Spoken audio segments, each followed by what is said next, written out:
This is my aunt, Agatha Kluting. Today's date is July 28th. Or 11th. Something like that.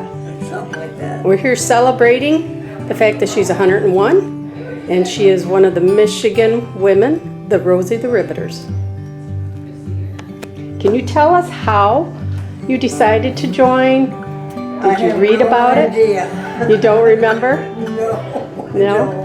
So how did you get to Grand Rapids? That's where you worked? I rode with a neighbor who works on the other side of the river at American Seating. And we worked across the river at what used to be the Berkey and Gay factory. But they converted it into wartime stuff, whatever.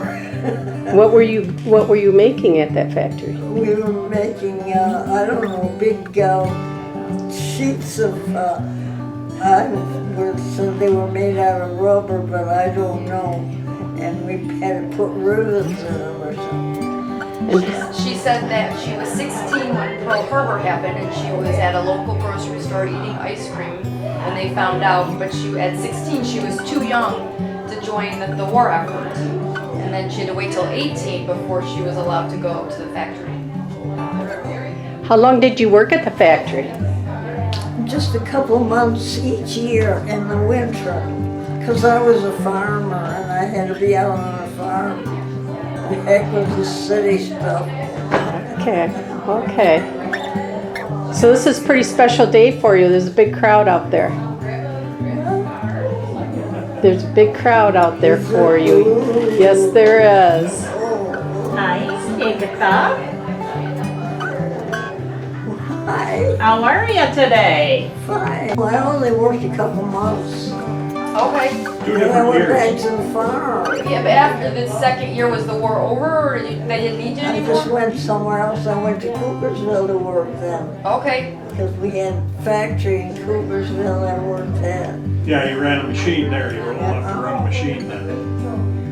For the war effort or for just a job? Just a job, yeah. Okay. But that Yes. was quite a bit later because it was,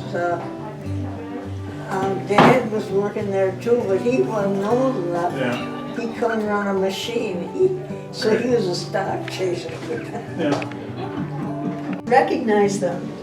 So you are officially Rosie the Riveter on record. Your work and your service and your name will be preserved for posterity. And so there's your certificate. And I would like to.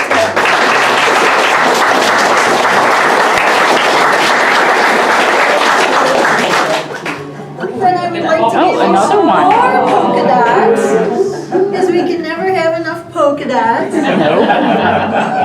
There.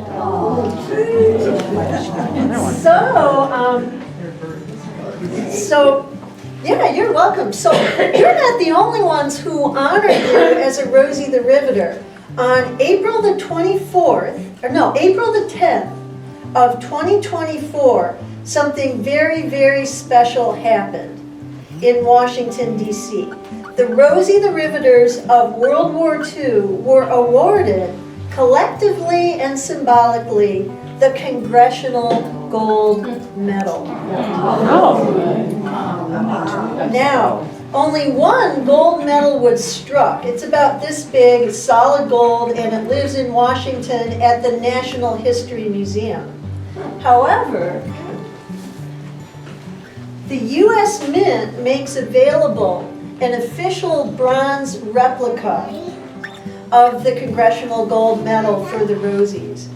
And that is what I'd like to present to you today, Mrs. Kluting, is your own Congressional Gold Medal for your service as a Rosie the Riveter.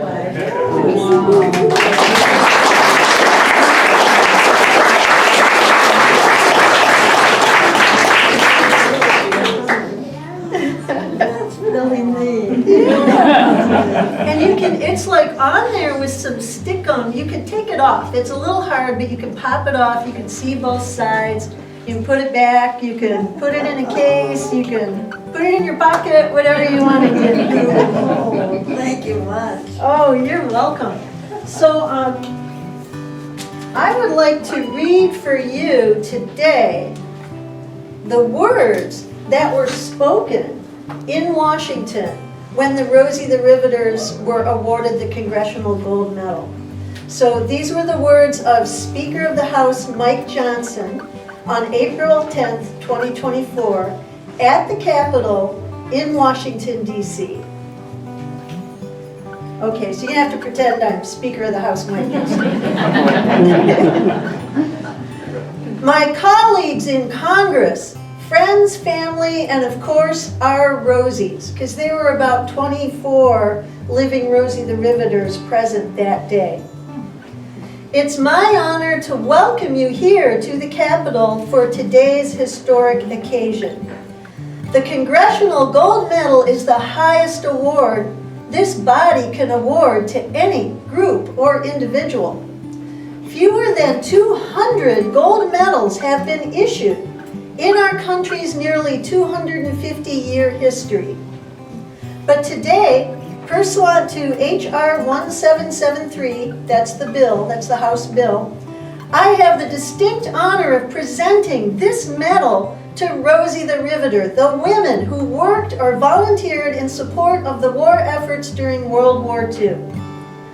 During the first year of the war, President Roosevelt went on a tour visiting factories and plants where ships, tanks, and planes were being built. And during one of those visits, the president observed that as he would walk down the middle of the aisle of the factory, it would be chiefly the men who would look up and leave their workstations. The men would stand up and debate whether or not the man in the straw hat was really the president. But the women in the factories, they kept their heads down and they continued to work. They never let anything interrupt their duties. It didn't matter that the president was there. These women were not going to waste 1 minute. They were busy riveting, inspecting, and assembling, and doing what their duty called for. When you talk to the children of these Rosies, you'll hear them use words like true grit, patriotism, and love for family to describe their mothers. The Rosies exemplified what the image of Proverbs 31 for a woman is when it says, in part, in Scripture, she sets about her work vigorously, her arms are strong for her tasks. They worked 12 and 14-hour days, 6 days a week, and knew what it was like to be so tired they couldn't even eat. I have a diary of one such Rosie, Augusta Clausen, in my hand. She was a welder, and on one rare occasion in May of 1943, she got a whole weekend off work. She wrote, 2 days off in succession. I feel like a retired banker. Before us today, we are so honored to have more than 24 real-life Rosies. This was in April of 24. 24 ladies of the war. I don't really believe that, though, because they all look so young, as does Agatha. The women who built our ships and bombs, the invisible warriors of the home front. Some took multiple buses to get to the plant, and many picked up and moved across country. We recognize these Rosies and millions more because they all sacrificed time away from home and used their God-given gifts and talents for the good of our nation and for military victory against the Axis powers. But even as we sought victory, these women fought for double victory. Victory from tyranny and victory from prejudice. Although they were now welcome at our voting booths, they were not yet welcome on the assembly lines. And that all changed because of these women who quietly fought to be treated as individuals made in God's image, endowed with inestimable dignity, regardless of their gender or the color of their skin. It's my privilege to welcome you all here, to meet you, and extend our gratitude for all that you did for our country and what you've done for generations of women ever since.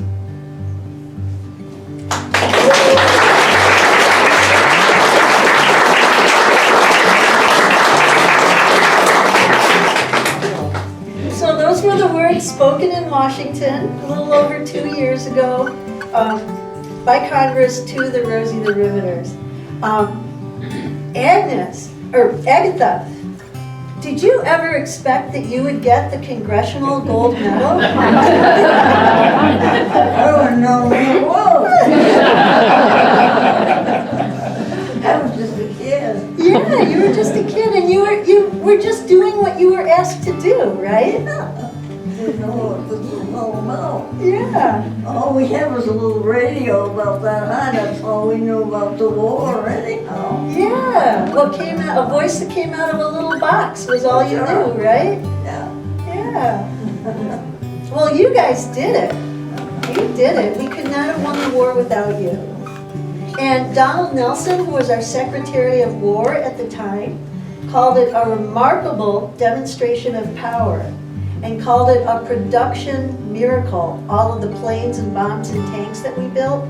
And he said that we could not have done it without the Rosie the Riveters.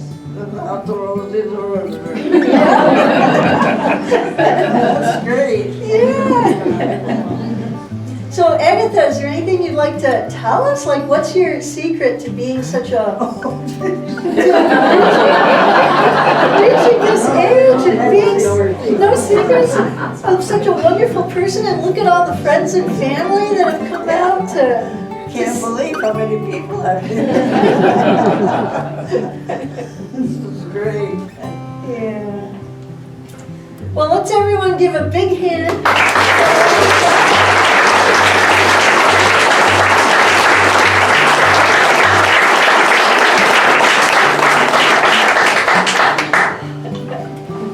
Thank you, Jeanette, for coming all this way. Yeah. Ypsilanti?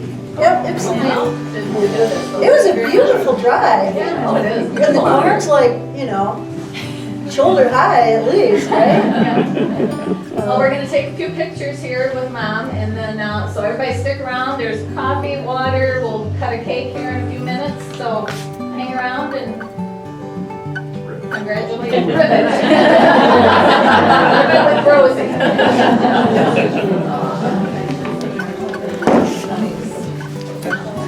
I'll get 3 pictures.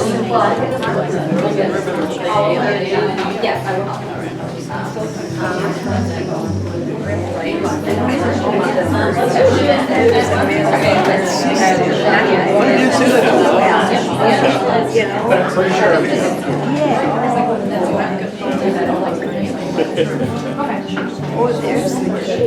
Where were you asking about the weekend? Well, I just saw the pictures on Facebook when you were driving. Oh, you're stalking me on Facebook now. Oh, yeah. No, Sure, but not in front of your face. We don't want you to cover your face. probably already has.